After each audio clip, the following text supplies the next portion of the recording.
धोखा। इस दुनिया में तकरीबन बड़े से बड़ा सियासी लीडर हो या छोटे से छोटा दुकानदार, 90 से 95% लोग ऐसे हैं जो किसी ना किसी से धोखा खा जाते हैं। अगर आपका मसला सिर्फ इतना है कि आप अपने दोस्तों, करीबी लोगों, हत्ता कि अपने रिश्तेदारों से भी धोखा खा जाते हैं, तो ये सिर्फ आपका ही मसला नहीं है। इस दुनिया में तकरीबन 90 से 95% लोग इसी जद में रहते हैं। हत्ता कि आप किसी से एक दफ़ा धोखा खाने के बाद भी उस पर अगर एतमाद कर लेते हैं तो वो किसी न किसी तरह से दोबारा आपको बेवकूफ़ बनाने में कामयाब हो जाता है। हम अपने कारोबारी साथियों से लेकर मजहबी रहनुमाओं तक से धोखा खा जाते हैं।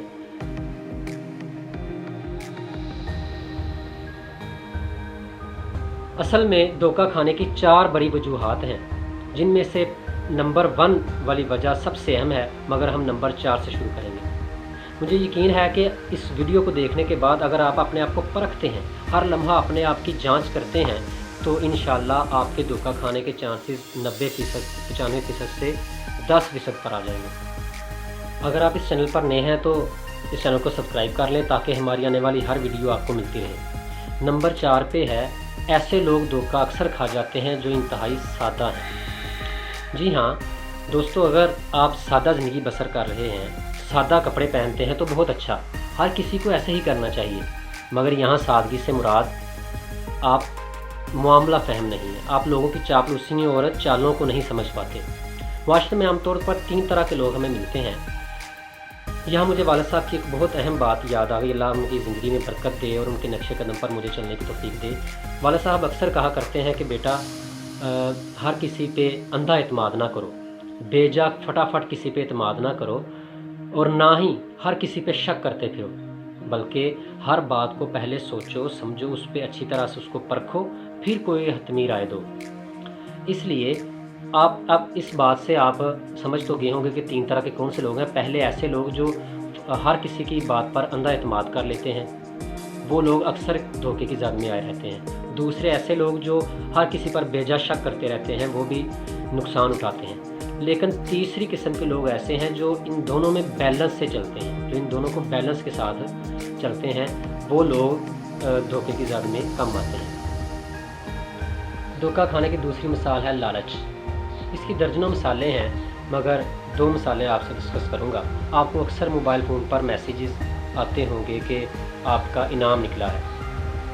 आजकल ये फ्रॉड बहुत हद तक कम हो चुका है, मगर पहले बहुत से लोगों ने इससे धोखा खाया है कि मैसेज आता है कि इनाम में आपकी गाड़ी निकली है, आप तक पहुंचाने के लिए कुछ पैसे लगेंगे। तो आप गाड़ी के चक्करों में उन्हें पैसे सेंड कर देते हैं और दोबारा आपसे कभी रब्ता नहीं किया जाता। अगर किया भी जाता है तो उसमें दोबारा रकम का मुतालबा किया जाता है।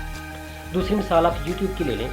अगर आप मोटे हैं तो फलाना ड्रिंक पिएँ तो एक दिन में आप हो जाएं दुबले, या अगर आप मोटे हैं तो आप ये 3, 4, 5 दिन ये ड्रिंक पिएँ तो आप की सारी एक्स्ट्रा चर्बी पिघल जाएगी। और अगर ऐसा होता तो मेरे ख्याल से दुनिया में कोई भी इंसान मोटा ना रहता।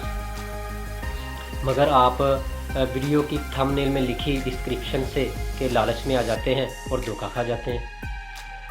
आप लाजमी उस वीडियो पर क्लिक करते हैं, क्योंकि आप बग़ैर एक्सरसाइज के पतला होने के लालच में होते हैं, और ना ही आप हैवी डाइट और पिज़्ज़ा को छोड़ सकते हैं। दूसरा, अगर आप काले हैं और रंग गोरा करने के लिए आप मरे जा रहे हैं, तो आप ऐसी वीडियो को लाजमी क्लिक करेंगे जिसमें ये लिखा होगा कि एक दिन फलानी चीज़ लगाएं तो आपके घर वाले भी आपको नहीं पहचान सकेंगे। तो इस तरह आप इन चीज़ों से धोखा खाते जाते हैं अगर आप लालची हैं तो। नंबर 2, धोखा खाने की दूसरी बड़ी वजह आपके इर्द गिर्द घटिया और शातिर लोग हैं। लिहाजा आप अक्सर बहुत सारी एहतियातों के बावजूद भी उनसे धोखा खा जाते हैं। मसलन अगर एक बंदा किसी फ़कीर को 10 रुपये देने के लिए भी राज़ी ना हो, तो शायद वो आपके सामने उसको उसी फ़कीर को 100 रुपये दे दे और उस पर अंधा यकीन भी करने लग पड़े। तो लिहाजा अगर आप किसी से एक दफ़ा धोखा खा जाएं तो वो धोखा है, लेकिन अगर बार बार उससे धोखा खाएं तो ये उसकी नहीं, आपकी गलती है। यानी कि धोखा खाने के लिए कम अज़ कम 2 लोगों की इन्वॉल्वमेंट ज़रूरी है। اگر آپ اس میں سے آرام سے ایک بندہ اس میں سے پیچھے ہٹ جائے تو دھوکے کا پروسیس مکمل نہیں ہوتا۔ آسان لفظوں میں یہ کہ آپ اپنی کم عقلی اور اناڑی پن کی وجہ سے بار بار دھوکہ کھاتے ہیں۔ دھوکہ کھانے کی سب سے پہلی اور اہم وجہ شاید یہ ہے کہ آپ کا اپنے بارے میں نالج بہت کم ہے۔ اس کا مطلب یہ ہے کہ آپ اپنے آپ کو تسلی دینے اور بہتر محسوس کرنے کے لیے دوسروں کے ڈیپینڈنٹ ہو جاتے ہیں۔ جیسے اگر آپ اتنے خوبصورت نہیں ہیں، اگر یہی بات کوئی دوسرا آپ سے کہے کہ آپ بہت خوبصورت ہیں، تو آپ نہ صرف اس کی اس بات پر یقین کرتے ہیں بلکہ اس کی سینکڑوں دوسری باتوں پر بھی یقین کرنا شروع کر دیتے ہیں۔ یعنی اگر آپ کو کسی کی کوئی ایک بات اچھی لگ جاتی ہے تو آپ اس کی باقی ساری باتوں کو بھی اچھا سمجھنے لگ پڑتے ہیں، جس سے آپ کئی مرتبہ دھوکے کا شکار ہو جاتے ہیں۔ لہذا کبھی بھی آپ اس طرح کسی پہ اعتماد نہ کریں، اندھا اعتماد نہ کریں۔ پہلے ہر بات کو پرکھیں، اپنے ذہن کو استعمال کریں، اس کے بعد کوئی حتمی فیصلہ کریں تاکہ آپ دھوکے سے بچ سکیں اور اس کی زد میں جتنا ہو سکے کم سے کم آئیں۔ اگر آپ کو یہ ویڈیو اچھی لگی ہو تو کمنٹ باکس میں اپنی رائے ضرور دیں۔ اگر آپ چینل پر نئے ہیں تو اس چینل کو سبسکرائب کر لیں اور بیل آئیکن کو کلک کر دیں۔ شکریہ۔